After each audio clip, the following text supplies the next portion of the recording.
Assalamu alaikum. We'll move down to the part 6 of solution chapter where we will start the numericals part. First we'll do the numericals on concentration methods. So in this session we'll discuss about mass percentage, mass volume percentage, mole fraction and ppm based numericals. When you start the numericals, see that you note down all the relationships, all the formulae on one page, revise them by heart them so that it becomes easy while doing or solving the numericals.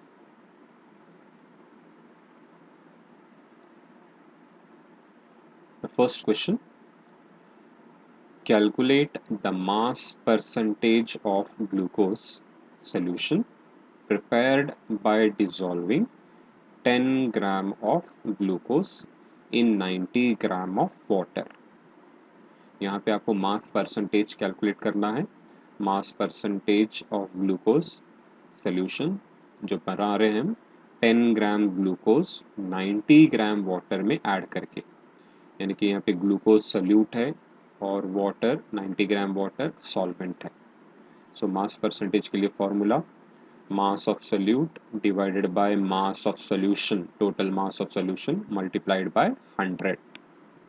W2 mass of solute है, W1 mass of solvent है और W1 plus W2 होता है total mass of solution.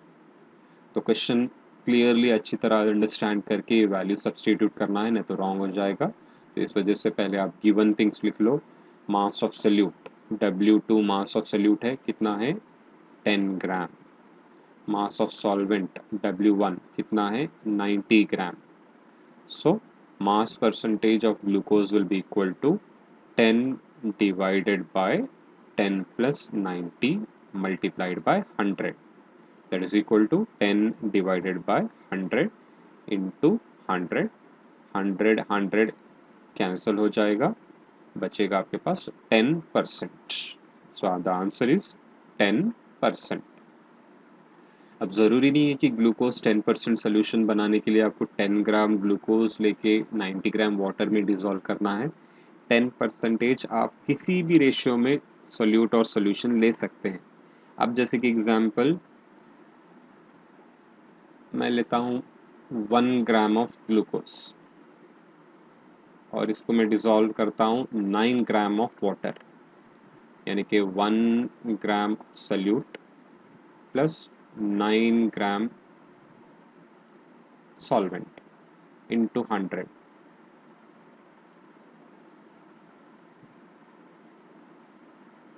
अभी भी answer आपका ये होगा 10.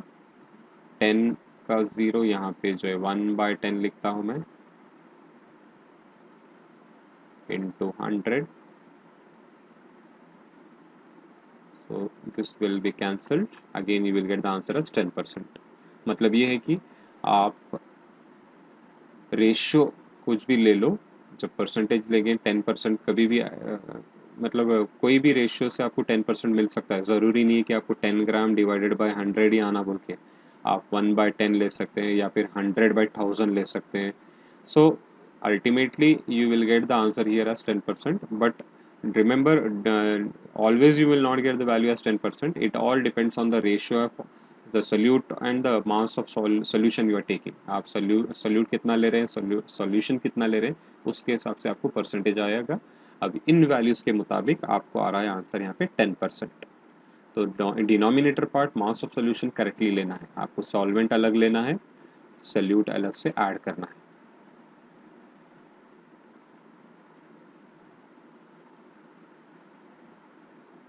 Next, one more question on mass percentage. Calculate the mass percentage of urea solution prepared by dissolving 5 gram of urea in 45 gram of water. Again, mass of solute, mass of urea कितना है 5 gram, mass of solvent 45 gram water. Mass percentage of urea is equal to W2 divided by W1 plus W2 into 100. 5 mass of solute है divided by mass of solute plus mass of solvent 5 plus 45, it will become equal to 50. So here again, this 0 cancel, 5 and 5 cancel. So you are left out with again 10%. यहाँ पे भी answer 10% आ रहा है. So this is the way how you can calculate mass percent. Next question on volume percentage. 10 ml ethanol is dissolved in 100 ml of solution. Calculate volume percentage. So here 10 ml ethanol is dissolved in 100 ml of solution. यहाँ पे solvent आपको अलग से नहीं दिया गया है. 100 ml of solution, इसका मतलब ये है इस 100 ml ऑफ सोल्यूशन में 10 ml इथेनॉल है. अब 10 ml इथेनॉल के मतलब 90 ml सॉल्वेंट नहीं रहेगा, क्योंकि दोनों लिक्विड होते हैं. सोल्यूट और सॉल्वेंट यहाँ पे जो यूज़ कर रहे हैं 100 ml of solution in water आना चाहिए, और they have given only 100 ml of solution. इसका मतलब ये होता है कि इस 100 ml में ही ये 10 ml है. अब ये सोचना नहीं है कि आपको ये 90 ml सॉल्वेंट रहेगा. 90 भी हो सकता है, 91 हो सकता है, या फिर 89 भी हो सकता है. Because whenever you mix two liquids, volume changes will take place. Either they may decrease or increase because they form non-ideal solutions. और अल्कोहल और वाटर ये non ideal solution with positive deviation रहता है. इस वजह से आपको जो है मेन फोकस करना है वॉल्यूम ऑफ सल्यूट के ऊपर. तो ये होता है V2. Volume of solute is V2 10 ml. यहाँ पे V1 आपको जो है 100 नहीं लेना है, V1 प्लस V2 मिला के 100 लेना है, जो कि ऑलरेडी क्वेश्चन में दिया गया है. ये 100 ml ऑफ सोल्यूशन मतलब ये वैल्यू किसका है, V1 प्लस V2. आप यहाँ पे V1 10 लेके V2 100 लेके 110 करना नहीं है, it will be wrong, because total the solution V1 plus V2 is equal to 100 ml. So volume percentage is equal to V2 divided by V1 plus V2 into 100. Again 10 divided by 100 into 100, you will get the answer 10%. तो अगर आप 10 ml 100 ml solution में dissolve करेंगे तो आपको ये जो भी सोल्यूट रहेगा उसका परसेंटेज, वॉल्यूम परसेंटेज मिलेगा 10%.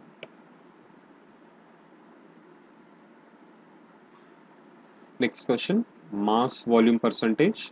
Here we can see 9 gram of sodium chloride is dissolved in 1000 ml of its solution in water.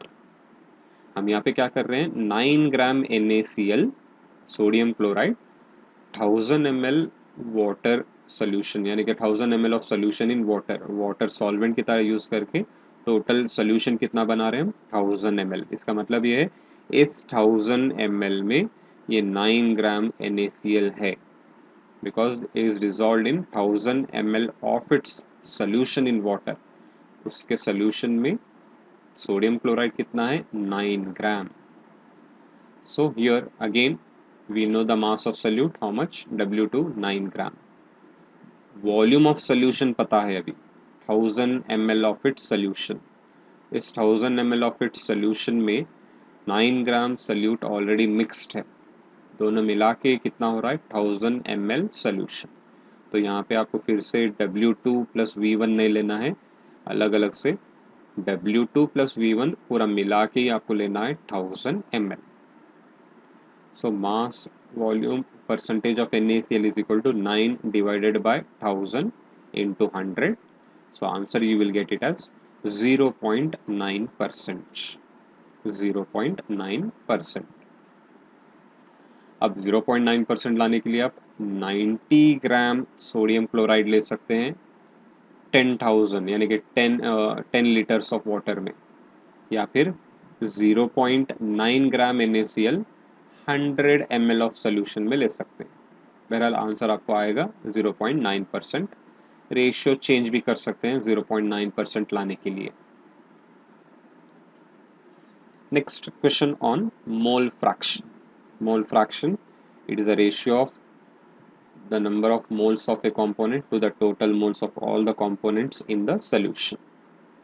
यहाँ पे देखेंगे mole fraction of a component in a binary solution is 0.4.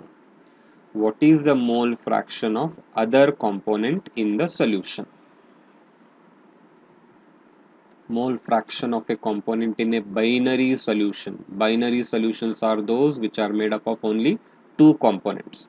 ऐसे solutions जिसमें सिर्फ दो ही component होते हैं, एक solute और solvent, वैसे solutions को हम बोलेंगे binary solutions. उस binary solution में से एक component का mole fraction आपको दिया गया है 0.4. आपको दूसरे component का mole fraction calculate करना है. तो easy है. We know that sum of all the mole fractions in a solution is equal to 1. एक solution में जितने भी components रहेंगे, अगर आप उनके mole fractions को add करेंगे तो final answer आपको 1 आएगा. अब जैसे कि ये binary solution है, हम दो mole fraction लेंगे. एक component को मैं लेता हूँ A और उसके mole fraction को लेता हूँ मैं XA. दूसरा component में लेता हूँ B और उसका mole fraction हम लिखेंगे XB. So XA plus XB is equal to 1. एक कंपोनेंट का मोल फ्रैक्शन दिए हैं, अगर हम XA 0.4 लेंगे, XB कितना होगा? XB will be equal to 1 minus XA.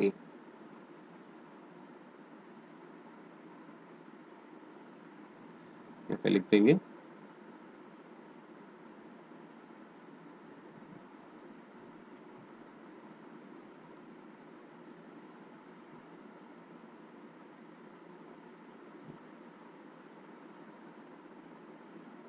XB is equal to 1 minus XA, that is equal to 1 minus XA की वैल्यू 0.4. तो आपका आंसर आएगा 0.6. 1 मार्क क्वेश्चन है. आपको क्वेश्चन अंडरस्टैंड करके XA या XB की वैल्यू लेना है, आपको द अदर कंपोनेंट का मोल फ्रैक्शन कैलकुलेट करना है. So this relationship is important. whenever you add up the mole fractions, the answer will be equal to 1.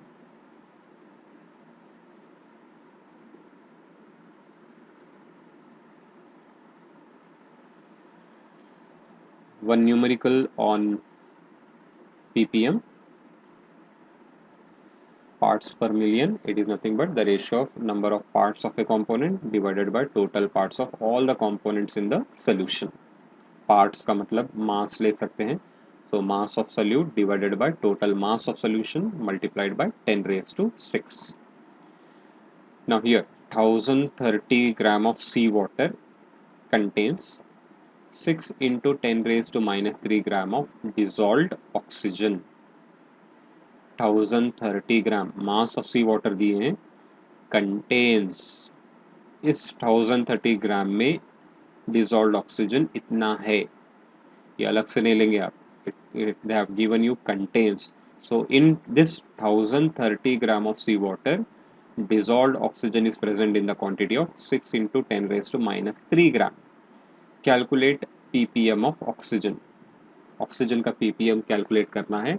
आपको जो है मास ऑफ सोल्यूट दिए हैं, मास ऑफ सोल्यूट कितना है? 6 into 10 raised to minus 3 ग्राम. कितने सोल्यूशन में है वो? 1030 ग्राम.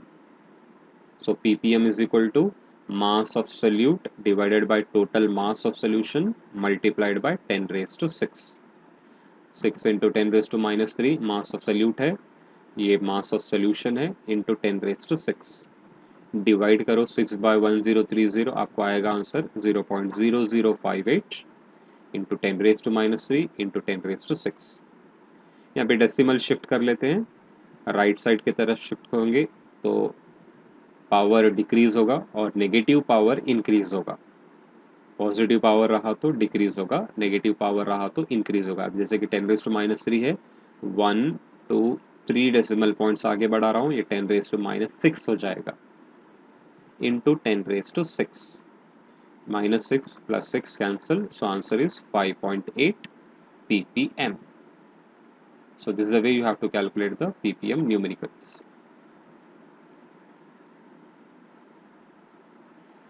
Question on mole fraction, one more. Calculate the mole fraction of benzene C6H6 in solution containing 30% by mass in carbon tetrachloride CCl4. Calculate the mole fraction of benzene in a solution containing 30% by mass in carbon tetrachloride. मतलब यहाँ पे दो component आ रहे हैं, एक है benzene और दूसरा है कार्बन टेट्राक्लोराइड।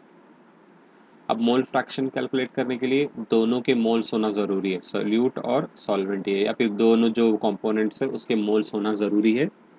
अब मोल्स कैलकुलेट करने के लिए क्या चाहिए, मास बाय मॉलिक्यूलर मास चाहिए।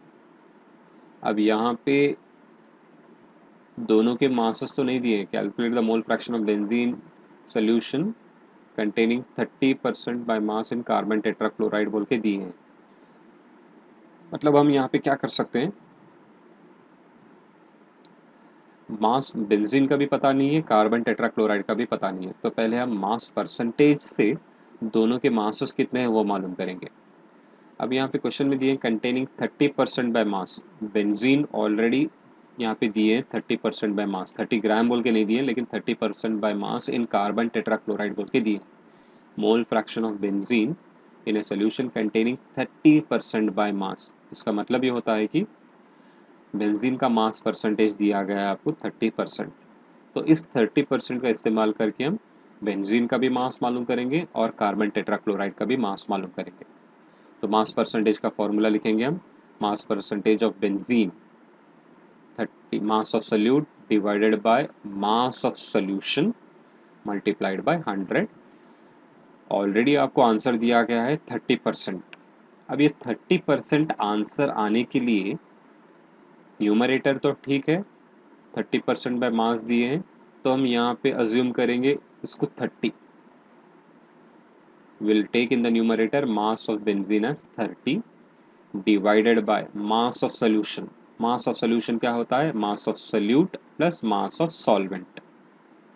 तो यहाँ पे जब आप बेंजीन 30 ले रहे हैं, डिनोमिनेटर में भी 30 लेंगे। अब रहता है सॉल्वेंट कितना लेना है, सॉल्वेंट की वैल्यू आप इस तरह लेंगे, फाइनल आंसर आपको 30 आए जैसा देखना है।